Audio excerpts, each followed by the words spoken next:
In today's class, we are continuing with a new chapter, acid, bases, and salts. Okay, in this chapter, we will be studying about acids, bases separately, and salts separately. Acids separately, bases separately, and salts separately. Okay, so first, we are going to study about indicators.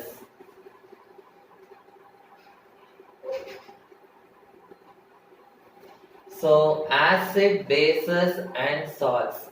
Indicators. So why we are studying about indicators in this chapter? Indicators means it is the substance which is used to find acid and bases. So what is indicator? It is a substance which is used to identify acids and bases. Okay, so indicators are the substances which are used to identify acids and bases. So as I said, we will be studying in detail about acids separately, bases separately, and salts separately. First, we must know which is acid and which is base. Okay, so for identifying the acid and base, we will use the substances called as indicators. So indicators are the substances which are used to identify acid and bases. So how the indicators will help us to identify acid and bases? The indicators will change their colors. Okay, the indicators will change their color and will help us to identify acid and base, or they will change their order. Order means smell. They will change their smell and they will help us to identify acids and bases. Okay, so these indicators are of two types.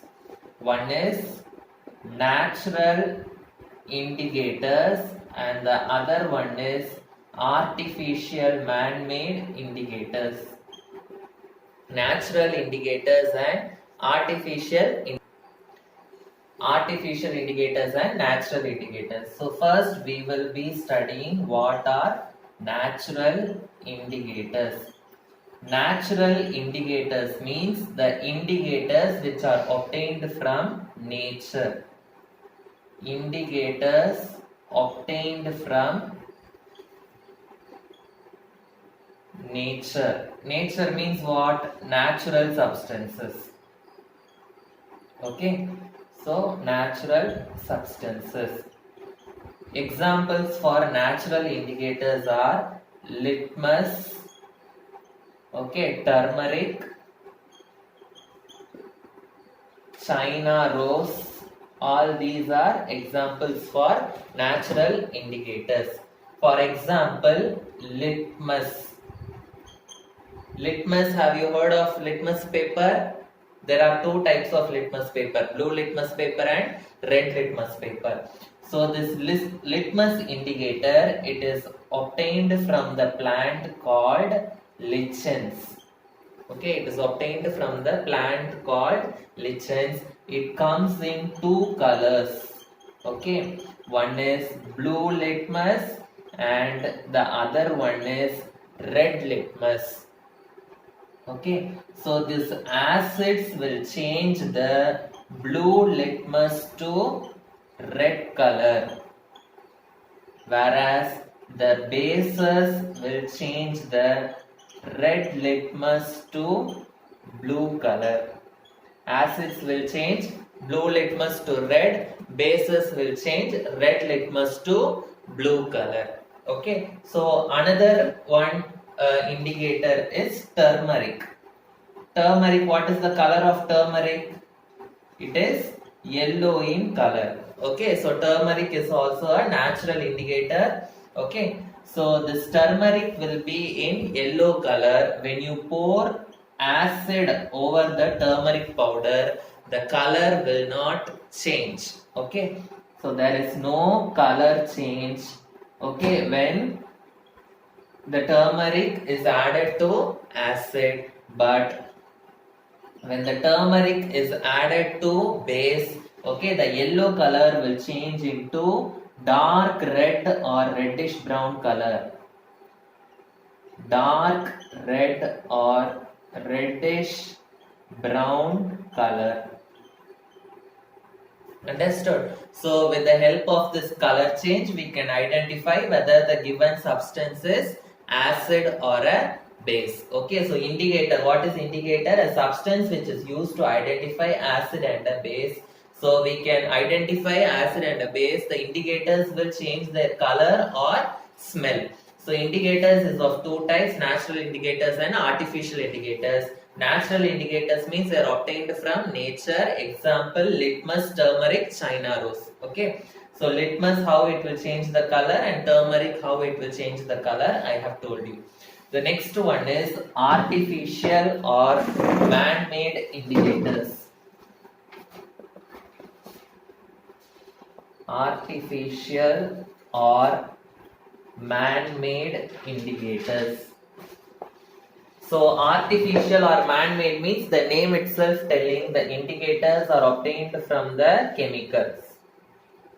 The indicators are obtained from the chemicals.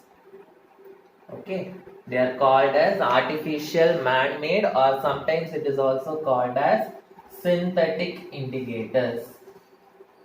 Okay. Examples are phenolphthalein,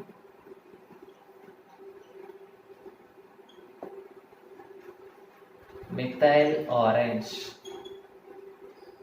So these two are examples for artificial or synthetic indicators. Okay. So how the phenolphthalein will change the color and how the methyl orange will change the color, that I will tell you. So first, phenolphthalein.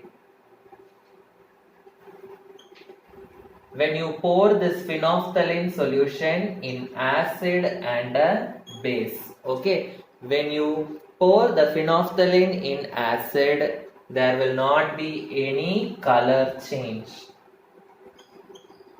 okay, or we can say it will remain colorless, okay, there will not be any color change.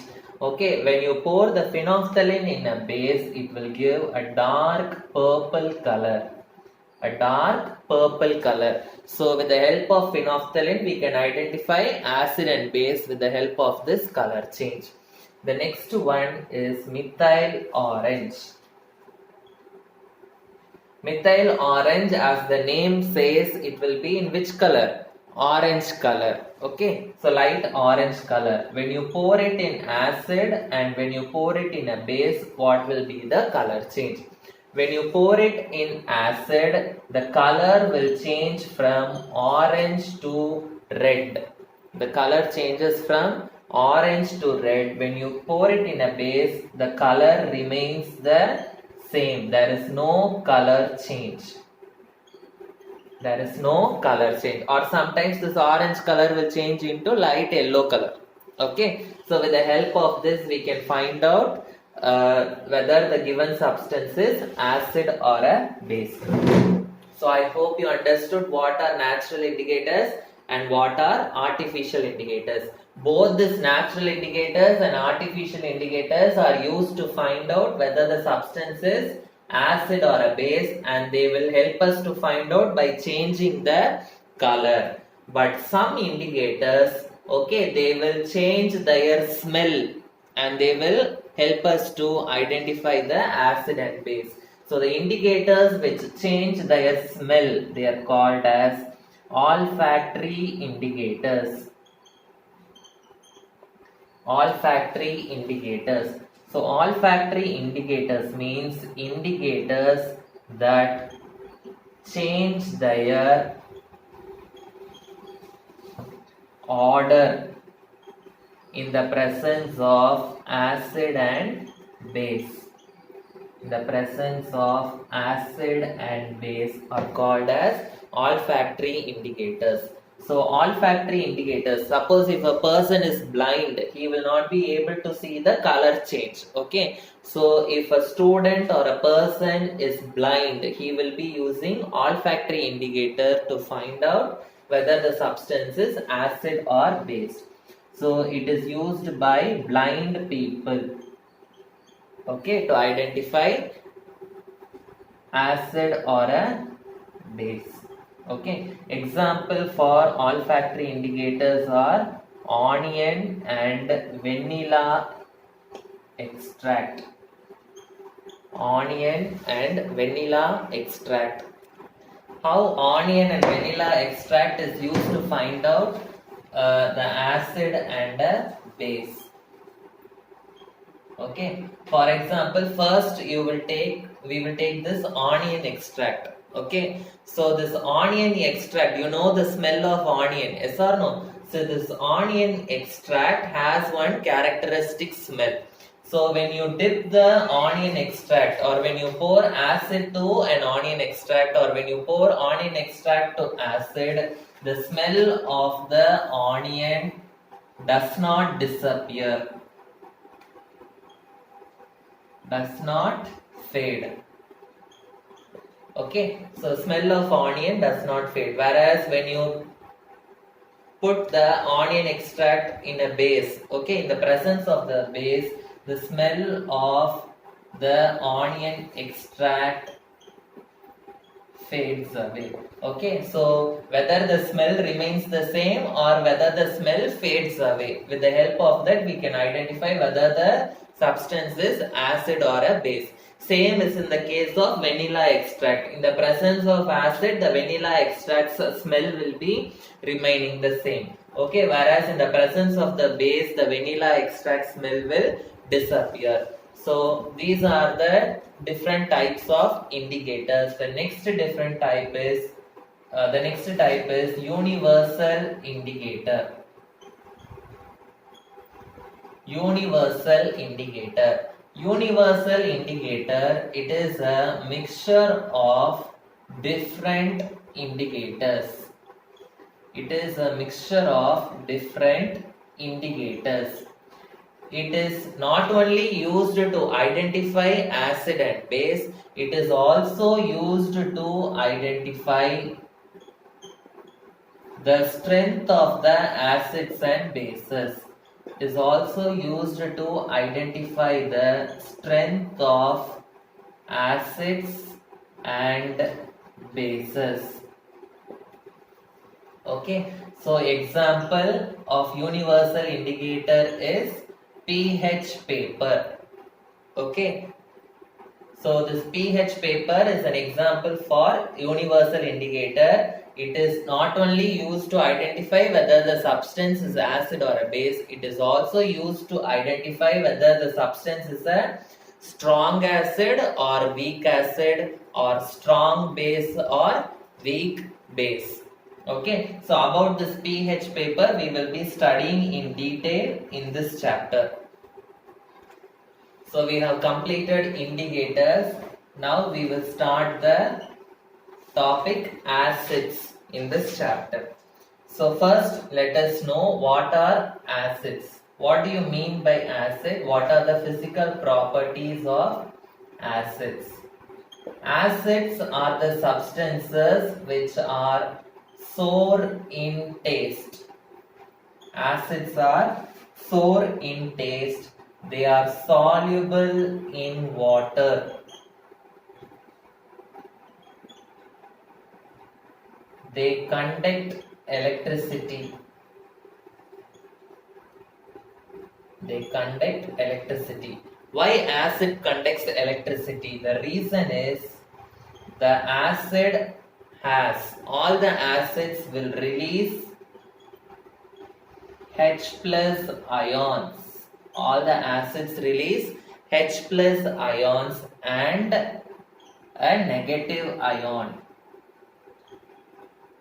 So because of the ions, okay, you know the ions will carry current. So acids releases H plus ion and a negative ion. So all the acids conduct electricity. So acids will turn blue litmus to red. Acids will turn blue litmus to red.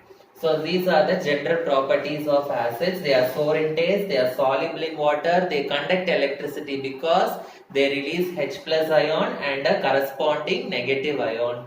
They turn blue litmus to red. The next one is types of acids. Acids can be divided into many types based on their categories, based on three categories. The first category is based on the strength. Based on the strength, the acids are divided into strong acids and weak acids. This is based on the strength. Next, based on the source from where we are getting the acids. Based on the source, we can divide the acids into organic acids and inorganic acid. Organic acids and inorganic acids. The third category is based on the amount of water present in the acid. Based on the amount of water, we can classify the acids into concentrated acids and dilute acid. Concentrated acid and dilute acid. So these are the types of acids. So now we will study about these things in detail. So the first category is based on the strength. It is divided into strong acid and weak acid. First one, what is a strong acid? When do you say an acid is a strong acid? So you know acid will release H plus ions. Okay. So if the acid releases H plus ion easily, if the acid releases H plus ion easily, then the acid is called as a strong acid. It releases H plus ion easily. Example, HCl. HCl means hydrochloric acid, H2SO4, sulfuric acid, HNO3, nitric acid. These are the examples for strong acid. The next one is weak acid. So strong acid means it releases H plus ions easily. Weak acid means it does not release H plus easily. It will release H plus but it will not release it easily. Okay, it will release but it will not release easily. It does not release H plus ions easily. So these type of acids are called as weak acids. Example is your CH3COOH. CH3COOH is acetic acid, and the other acids like citric acid, lactic acid, all these are examples for weak acids. Okay, so this is the first category, strong acid and weak acid. The second category is organic acid and inorganic acid. So this is based on the source. Based on the source, it is divided into organic acid and inorganic acid. So what do you mean by organic acid? Organic acid means the acids which are obtained from nature. Which are obtained from nature. Obtained from nature means it is obtained from plants and animals. They are called as organic acids. Example, if you can take formic acid. Formic acid is present in ants. Okay. Citric acid. Citric acid is present in citric fruits like lemon, orange. Okay. And lactic acid. Lactic acid is an acid which is present in curd. Okay. And then oxalic acid. Oxalic acid is present in apple. Okay, so these are some of the organic acids. Organic acids means the acids which are obtained from the plants and animals. See, mostly the organic acids are all weak acids. Organic acids are weak acids. Okay, and they are also edible. Okay, edible means we can eat them. Okay, so it is not dangerous. Okay, so the next one is inorganic acids. Inorganic acids means, organic acids means they are obtained from nature. Inorganic acids means they are obtained from the minerals. They are obtained from the minerals, or we can say they are man-made acids also. Okay, so they are mostly obtained from the minerals. These inorganic acids are very strong acids. Strong acids means, you know, it releases H plus ions easily. They are not edible. Okay, you should not drink them. Okay, it is very dangerous. Okay, and they are corrosive in nature. They are corrosive in nature. Example for inorganic acids are hydrochloric acid, sulfuric acid, nitric acid, etc. So these are the examples for inorganic acids. And the third category is based on the water content. Based on the water content, the acids are divided into concentrated acids and dilute acids. Concentrated acids means it has less amount of water.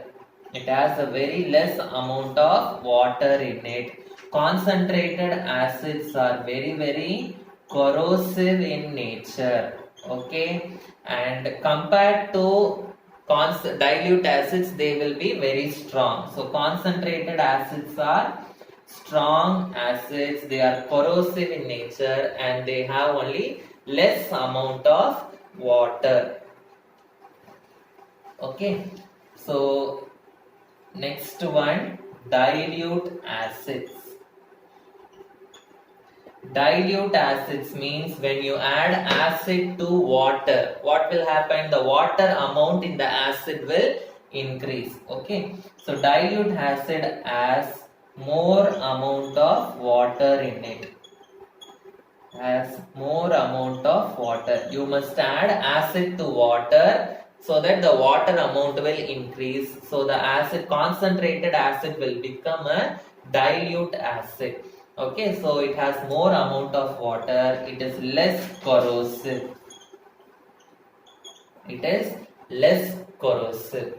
And it is non-fuming. Non-fuming means the smoke will not be coming out of dilute acids, whereas the concentrated acids are all fuming acids. Okay, always smoke will be coming out of this concentrated acids. So these are the different types of acid based on the three categories.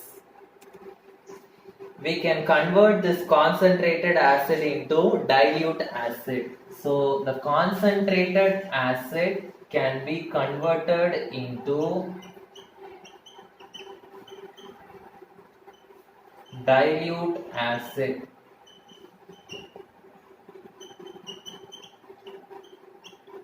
The process is called as dilution. The process is called as dilution. So concentrated acid is converted into dilute acid means what? In concentrated acid there is less amount of water, whereas in dilute acid we have more amount of water. So what we should do to convert this concentrated acid into dilute acid, we must do the process dilution. So what we must do is we must add acid to water. We must add acid to water. So we must take a beaker of water and acid only we should add it into water. and you should not add water to acid.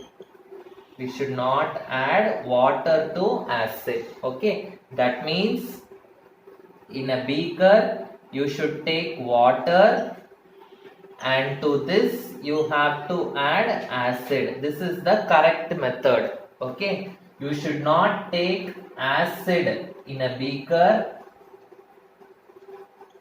and you should not add water to this. Okay, this is the wrong method. Okay, always you should add acid to water and you should not add water to acid. What is the reason? Okay, this dilution process, it is an exothermic process. Exothermic process means large amount of heat is released when you mix acid and water. So when you mix acid and water, what will happen? Large amount of heat will be released and the water will be able to absorb the heat. Okay, water will be able to absorb the heat and the damage is prevented. Whereas when you add water to acid, the acid will not be able to absorb the heat, so the beaker will break due to the heat and the contents will splash on your face and clothes. Okay, so it is an exothermic process. When acid is added to water,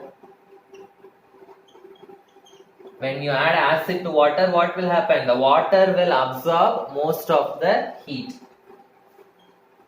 The water absorbs most of the heat. Okay, and the damage is prevented. But when you add when you add water to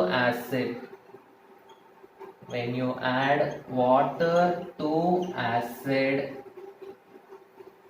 the heat is not absorbed by the acid. Heat is not absorbed by the acid. So what will happen when the heat is not absorbed? The beaker will break due to the heat and the contents will splash on your face and clothes. It is not absorbed by the acid and the beaker breaks due to the heat and the contents are splashed all over.